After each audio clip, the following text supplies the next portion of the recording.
Bueno, todo empezó en el 86, en Piedra del Águila, que no había, en una represa hidroeléctrica. O sea, yo trabajaba como enfermero en el medio de un pueblo de la nada, donde eran obreros y gente que trabajaba en la administración. Yo estaba trabajando como enfermero en esa época. Y un delirante quiso hacer un grupo de teatro. Y de la nada nos subimos al escenario y empezamos a hacer, me acuerdo que era el payaso Pim Pam Pum, en mi personaje. Así que fue aprenderme un texto, subirme al escenario y tirar texto y decir texto y jugar a ser payaso. Y tenía algo de 20 años, una cosa por el estilo, 18, 19 años.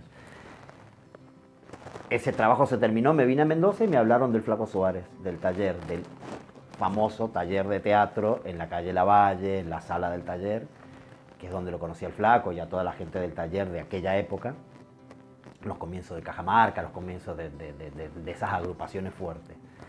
Y empecé con el Flaco. Mi primer maestro fue el Flaco.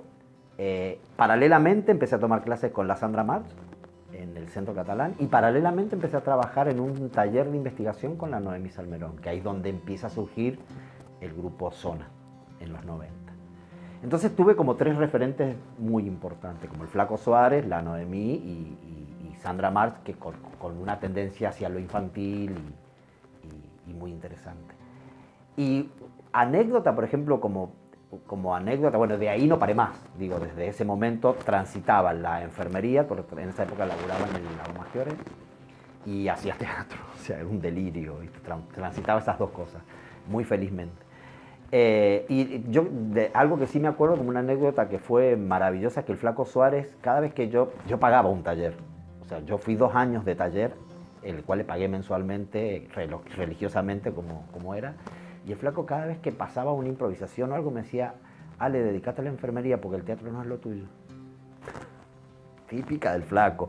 En ese momento un pibe que no lo conoce, o se frustra, o dice, a mí no me la ganás. Y yo siempre he sido muy cabeza dura. Yo siempre he sido hiper cabeza dura. Entonces decía, ajá, la próxima te la hago mejor. Y así fue. La relación que se estableció con el Flaco era, Ale, dedícate a otra cosa que no servís para esto. Y me terminó dando en el montaje final el personaje protagónico, digo, o sea, tenía esas contradicciones. El resultado final de ese taller era Arlequín, servidor de los patrones, y el Arlequín era yo. Porque también tenía muy buena corporalidad, yo hacía gimnasia deportiva de chico, entonces tenía muy buena corporalidad y podía trabajar muy bien el cuerpo. Así que bueno, me parece que como simpáticamente esa anécdota donde alguien te dice, no te dediques a esto porque no vas a servir, hoy, ya a los 52 años, pasado 30 y pico de años de trayectoria, digo, creo que en algo atiné, medianamente.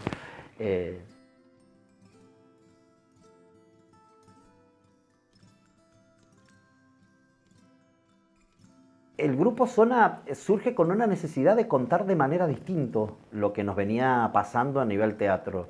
Noemí en ese momento tuvo como una visión muy, muy importante y encontró también en un grupo de gente muchas ganas de decir de otra manera.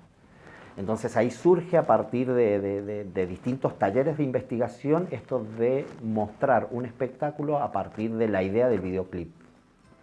Entonces empezamos a trabajar mucho lo que era la tendencia del videoclip, de contar con el cuerpo, quitarle la palabra, la fragmentación, el uso de la hipergestualidad.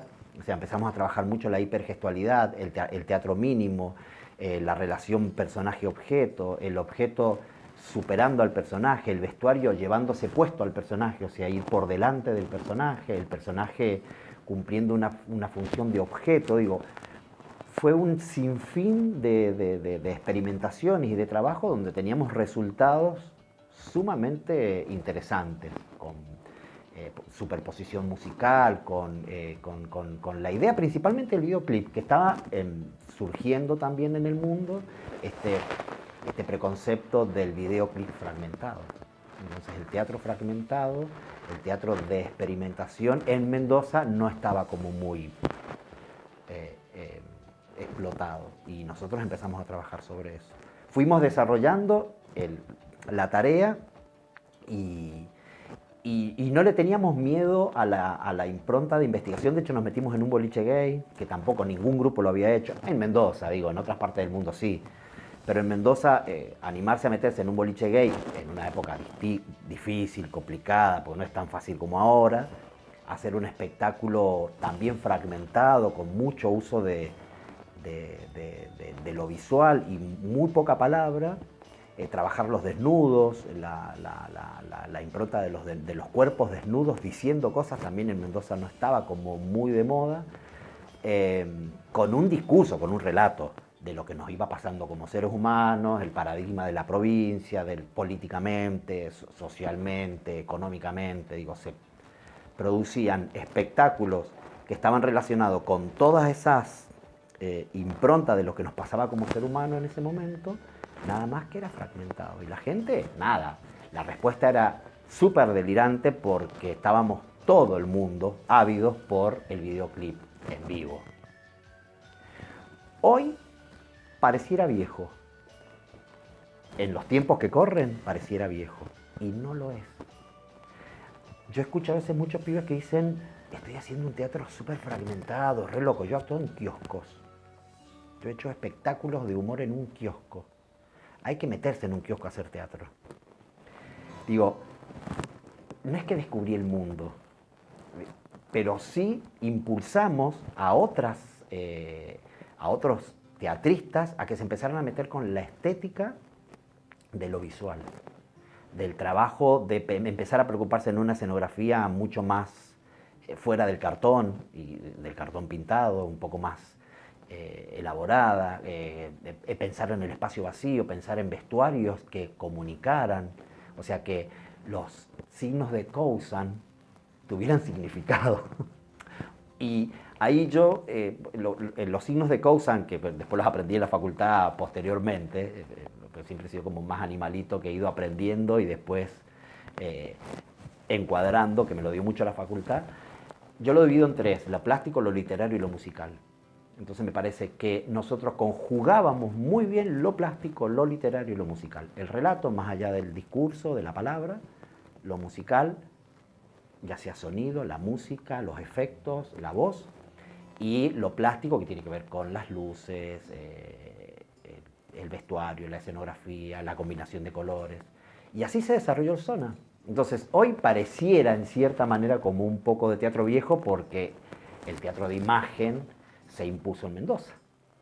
Hoy la mayoría del teatro es imagen. Entonces el Sona está en la búsqueda del teatro de las emociones, nuevamente, de qué es lo que le pasa a ese personaje en relación al espectador.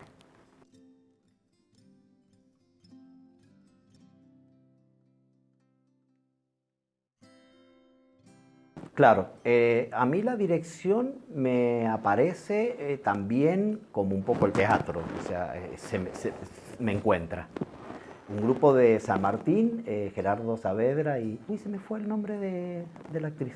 Estaban buscando un director, se busca director, básicamente, con una propuesta que no tenían. Y dije, yo no soy director, pero si quieren les doy una mano.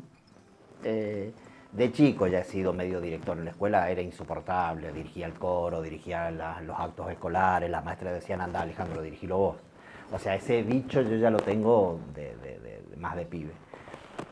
Y nos embarcamos con una obra que se llamaba Amores, un delirio místico, porque juntamos tres obras, o sea, la mecánica del Sona, que no la puedo dejar, es inherente a mi ser, nada más que juntamos tres obras: Carne, Comer de Comer, un texto de Robner, que no me acuerdo cuál era ahora, y un texto mío, que estaba explorando un poco la dramaturgia. Era un delirio, una cosa, una mezcla de dos seres que se encontraban y que iban transitando distintas instancias entre lo grotesco, el hiperrealismo, mezclado con el realismo, con el surrealismo, o sea, un delirio.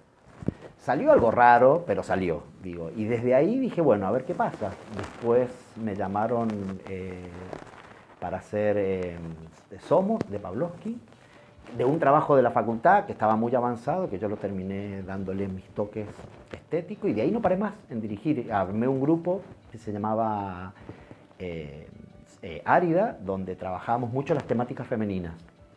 Entonces, la primera obra más oficialmente como grupo trabajando temáticas femeninas fue Minas, de Diana Miama, Y después empecé a escribir mucho de temáticas de la mujer. Y empecé a trabajar con el concepto de un feminismo en los 90, que estaba recién empezando a impulsarse. O sea, hice Cuerpo Suspendido, para mí creo que fue la mejor obra que, no sé si que escribí, sino más que dirigí, porque no tenía mucho texto. Que Cuerpo Suspendido era un espectáculo que trataba en la cárcel de mujeres la violencia hacia la mujer, del hombre hacia la mujer, en las condenas en espera. Trabajé en la cárcel de mujeres, yo trabajé dando clases de teatro y conocía mucho el tema de la condena en espera. Entonces se trataba mucho ese tema de la violencia que ejercían las instituciones con las mujeres. Después empecé a trabajar un poco con el humor, Chantecler, un poco, estaba muy influido por Almodóvar y por toda esa explosión almodovariana muy interesante, ese ritmo grotesco, con mucho contenido. Bueno, Chantecler era sobre la prostitución y el cabaret de los años 50, la explotación de la mujer en los años 50, nada más que con humor negro. Y después ya empecé a trabajar autores porque me cansé de escribir, porque no soy autor, entonces nada, no me parece que me tenga que dedicar a eso. Digo, no soy un buen autor, mejor descartarme como autor. Y fui explorando distintas estéticas. A mí me influyó mucho Schumacher. Yo hice varios talleres con Schumacher, a mí me influyó mucho. De él saco de esto de los signos de causa dividido en tres, y trabajo mucho sobre ese concepto. Soy más puestista, me cuesta más la parte de dirección de actores, porque confío en el actor y en todo lo que me puede dar. He crecido igual un poco con respecto al trabajo orgánico del actor. Tengo las herramientas, se las propongo y dejo que el actor continúe, pero me preocupo más en lo que yo llamo la coreografía, en la partitura coreográfica de acciones. Soy como muy cirujano. Trabajé en un quirófano, así que estoy acostumbrado a la cirugía. Soy muy cirujano con la puesta, con el tema de entrada, salida, del por qué ese movimiento, el por qué se sentó, dónde se sentó, el contenido de esa fotografía. Entonces, mis puestas en general son una sucesión de fotos con un relato. Hacia ahí apunto mucho, en que el espectador pueda construir el relato a partir de la imagen, que también me viene de zona. Entonces, el relato a partir de la imagen, más allá de ese texto que está diciendo y que nos dice mucho, la gente termina de construir o empieza a construir a partir de la acción, de un movimiento, una acción, un detalle que para mí es más significativo que la palabra en sí misma. Son formas.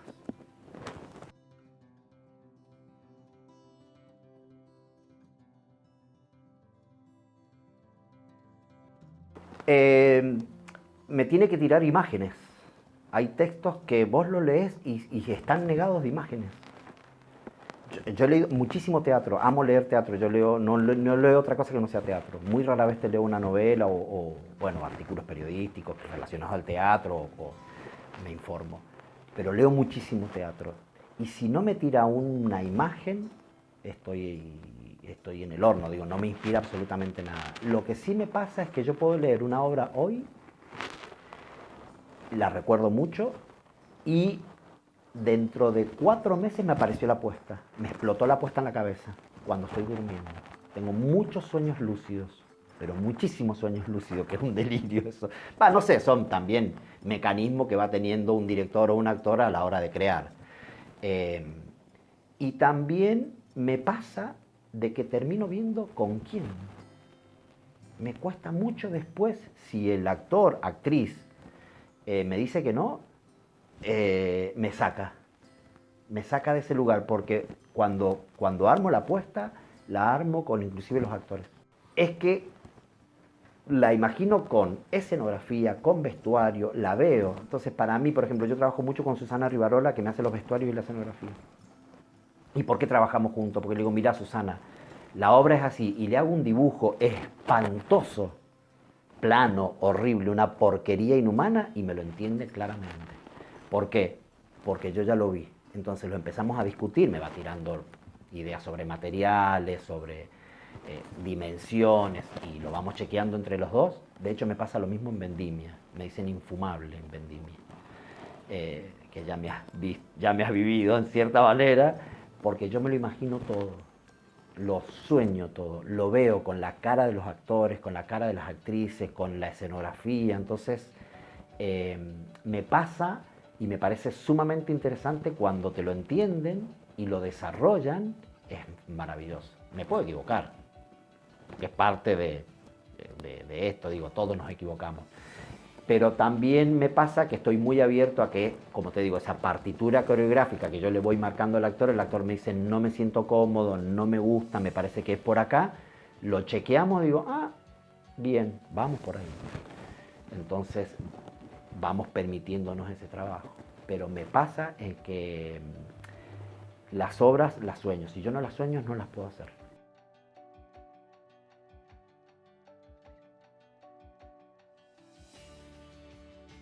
Y ahora en contexto este de la pandemia, que nos estamos reinventando, las dos obras que yo te voy a hablar como director y después como actor. Como director yo estaba montando Ex que revienten los actores y empecé a armar una propuesta de Mujeres soñaron caballos de Veronese y la otra de Calderón. En marzo yo ya había planteado en Ex, que reviente los actores, que es un texto maravilloso, un delirio místico, empezar a hacerla en capítulos. Yo este es un sueño que tengo hace 5 años atrás, de hacer una obra de teatro en capítulos, subirla a YouTube en capítulos, o sea, filmarla a 3, 4, 5 cámaras, subirla en capítulos, y que el último capítulo lo vayan a ver en vivo y en directo el espectador que fue siguiendo esta novela, y Ex me daba, y Mujeres soñaron caballos también me daba eso. Como son medio policiales y hay una cosa ahí medio de lo policial muy interesante y, y el desarrollo del final es muy abrupto y muy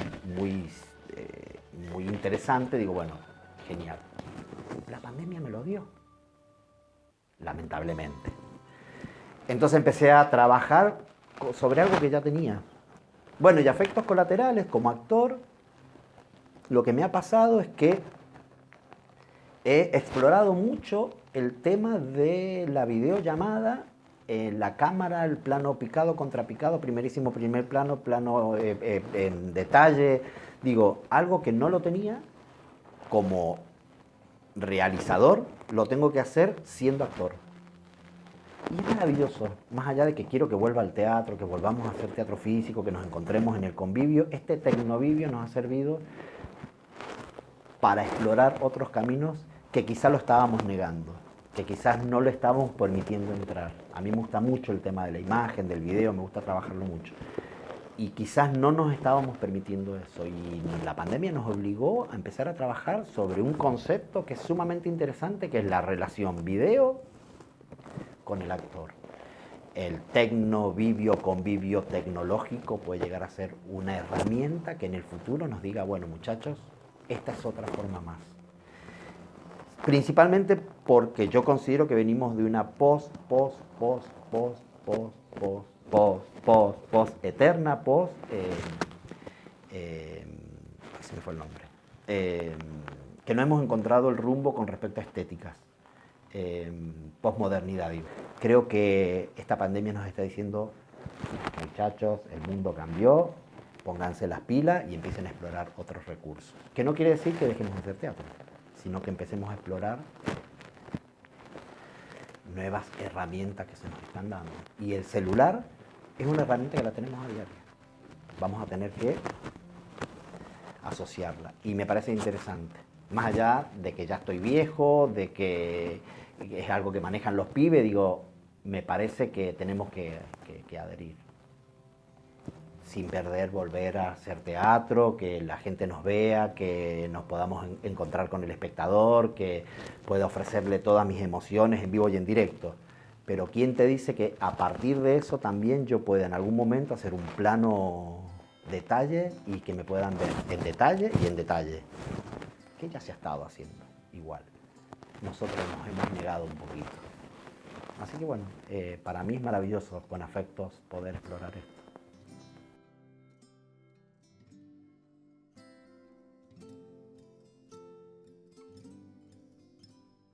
Bueno, Sí, me pasó en una entrevista que me estaban haciendo telefónicamente que me decían Guillermo. O sea, le estaban haciendo la entrevista a Guillermo Troncoso. O sea, me llamaron, Ale, Conte, te vamos a hacer una entrevista, bla, bla, bla, sobre tu trabajo, bla, bla, bla. Pero me seguían diciendo Guillermo Troncoso. Y yo me reía, todo esto telefónicamente. Fue tanto lo que me estaba riendo por la situación de que me seguían diciendo Guillermo y yo le decía a Ali y ellos me decían Guillermo y seguíamos hablando de teatro y me decían Guillermo, que me distraje en un momento y me caí a la sequía. Me caí literalmente de trasto, de culo, como se dice, a la sequía. Y me quedé sentado. Porque digo, no voy a cortar la entrevista, ¿viste? Esta estupidez que uno tiene que dice, como en el teatro, ¿viste? Hay que seguir así, me desmayo. Que me pasó una anécdota con esa maravillosa, no a mí. Pero sentado mientras el agua corría y me iba chorreando y me iba mojando, y yo con el celular, bla, bla, bla, bla, hablando como si no hubiese pasado nada, ¿viste? Como si todo fuera maravilloso, pero en el fondo me reía porque me seguían diciendo Guillermo, que eso era... Nunca se lo conté a Guillermo eso. Y me despidieron como, bueno, muchísimas gracias Guillermo Troncoso en la entrevista. Nada, esas cosas que suelen pasar, pero nada, cuando terminó la entrevista me quedé en la sequía un rato, la gente pasaba y no me dio pelota, o sea, me vio tirado en la sequía, que me habré dicho, bueno, este borrachín, déjenlo ahí. Así que me paré, me fui mojadito hasta mi casa como si no hubiese pasado nada. Esas son cosas geniales.